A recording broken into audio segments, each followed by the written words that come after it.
Today, we are assembling the best possible 10-bottle collection. Let's dive in. Hey everybody, welcome back to another episode of the Bourbon Hutch, and thanks so much for joining me on this journey through the world of whiskey.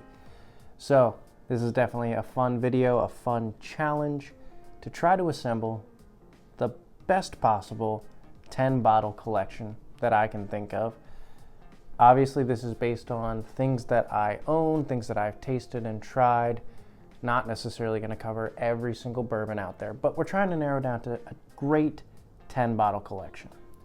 This has been inspired by other similar videos I've seen. I think Bourbon Kingdom just recently did a video about the 10 bourbons you need in your collection. So in that vein, I wanted to sort of challenge myself and think through what would my collection look like if it was 10 bottles. So try to cover certain categories of whiskey, certain categories of different types of bottles that you can get in the bourbon world, but this is also based on my preference. Let's dive in.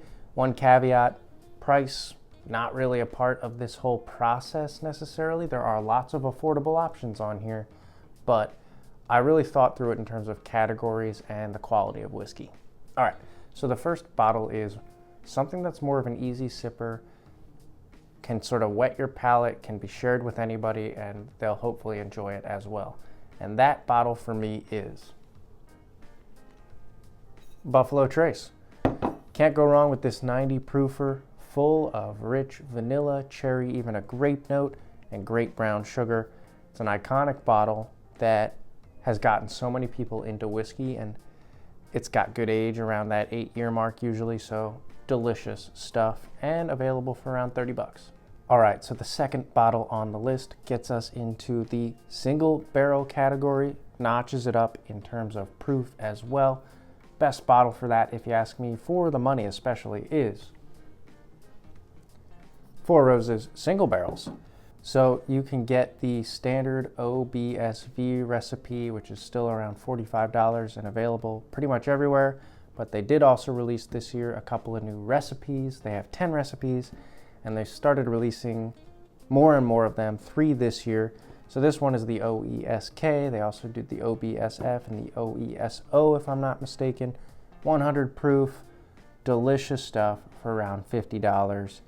And you get the added variety of a single barrel and all the recipes. So you can really mix and match and find what most hits your palate. Okay, so the third bottle fills this category of something higher proof, in fact, foolproof, and will give you lots of punch and bang for your buck. Best bottle in that category, or one that I would put in my 10, is Green River Foolproof. I mean, name a bottle that is better for around $45.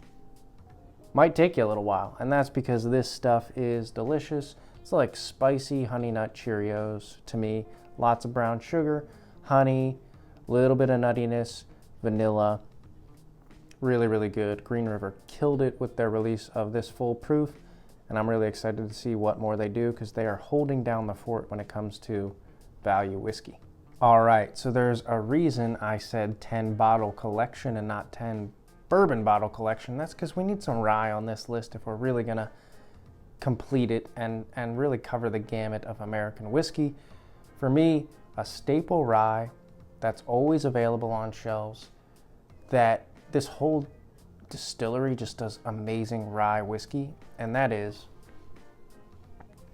Michter's US 1 Rye.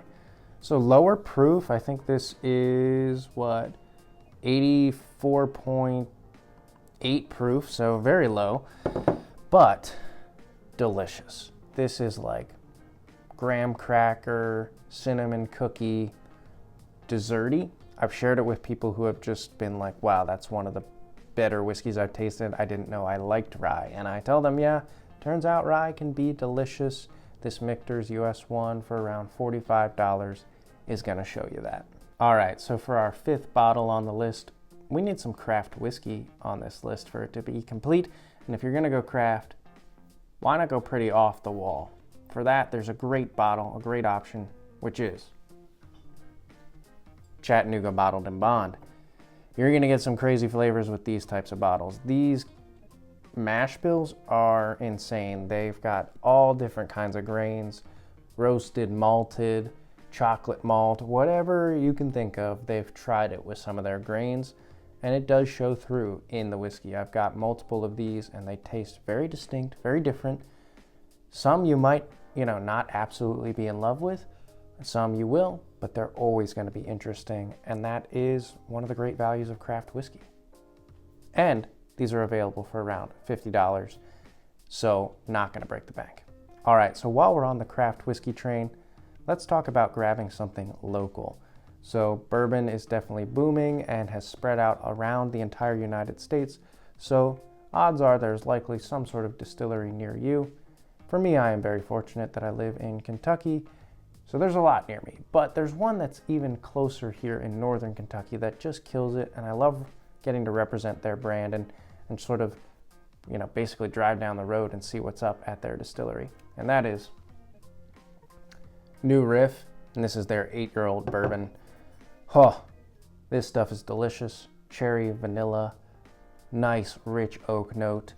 It's like cherry cola in a lot of ways for me, a little bit of spice.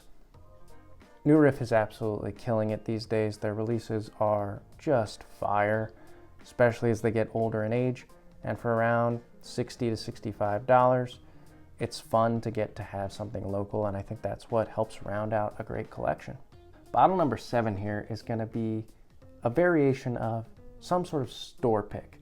Something that is more unique, sort of a one-off experience that you can add to your collection that your friends, family, other people will probably have never had a chance to try because it's a single barrel or something unique to a store near you that they picked.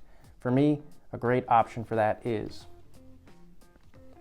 Old Forester single barrel strengths. So not only are you stepping it up way in proof, if you can find a store pick of these, which most of them are, you're gonna get your hands on something that's pretty unique, full of flavor.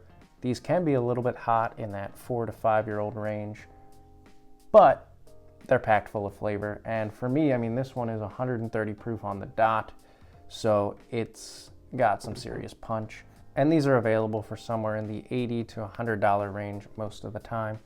So definitely taking it up in terms of price, but also a little bit more in terms of the specialness. All right, bottle number 8. We're gonna stick with high proof. We're gonna look for something ultra punchy. We're gonna look for something that adds a ton of value because of the huge flavor it brings. And if you're looking for something like that, there's really no better option than Jack Daniels single barrelproof rye. So a little bit harder to find, so we get a little bit more special. Still only around $75 though, so good bang for your buck. And trust me, the amount of flavor packed into these releases is exceptional. They're just so good. They're gonna knock your socks off. So if you're looking for something to just blow your hair back and be full throttle whiskey, a Jack Daniels single barrelproof rye will do the trick. So will the bourbon, but I think the rye is even better. All right, now we got to get into the truly allocated, capping off our collection with some rare whiskey that adds a ton of value. So to step into that category, we're going to do one that's a little bit more findable, but still a staple option that anybody who collects whiskey would tell you that's a great pour and a little bit harder to find, so good on you for doing the work. And that is Elijah Craig Barrelproof. Could it really be much else? Now, the 12-year age statement did go away, so we've got releases that are a little bit younger now, but the whiskey is still phenomenal, especially for the $70 or $75 MSRP. So delicious stuff. I just love the Elijah Craig profile. Brown sugars, oaks, a little bit of nuttiness, big dark red cherry often. So just delicious stuff. It never fails to meet at least the expectation of the $75, and sometimes it just blows that out of the water. So if you're looking for something in that like allocated but still findable category, Elijah Craig Barrelproof is the ticket. All right, so for the final bottle on our list, we gotta have a unicorn, don't we? We gotta have something that you spend the time and the effort to really hunt down and you cherish because it's truly special. I've picked a bottle for that. Before we reveal it, I do want to say, if you're enjoying all the content coming out of the channel, definitely hit the like button on this video. That's what gets it out to the most people. And then if you haven't already, please consider subscribing to the Bourbon Hutch. We're trying to hit 5,000 subscribers by the end of 2025. It's an ambitious goal, but if we get there, we're going to do a big giveaway at the end of the year to celebrate the milestone. And then also let me know in the comments below, what do you think of this list? What would go on maybe your hypothetical list of a great 10 bottle collection? So I do have poured up my last bottle here. Let's just glory in it for a moment. Oh man, it smells so good. Big dark cherry and vanilla cream and big oak. Cheers. The oak on that just makes my heart happy. All right, my final bottle, bottle number 10, the unicorn, is Russell's Reserve 15. I mean, you gotta have some Wild Turkey on your list, and why not make it one of their best releases in years? Now, Wild Turkey's premium pricing on their allocated bottles, this one's $250. Across the board though, their regular stuff is very affordable. The good news is they usually deliver an exceptional whiskey here with their special releases, and Russell's Reserve 15 is one of the better ones. Just delicious stuff. All right, that's gonna do it, everybody. That is my 10 bottle bourbon collection, the best one I feel like I could construct based on what I have, what I've tasted. And man, if I just had these 10 whiskeys, I think I'd still be a very happy camper. Again, want to hear in the comments below. Let me know what you think of the list and what would go on your own personal list. Till I see you guys again for another video, all I can say is keep drinking good whiskey and cheers.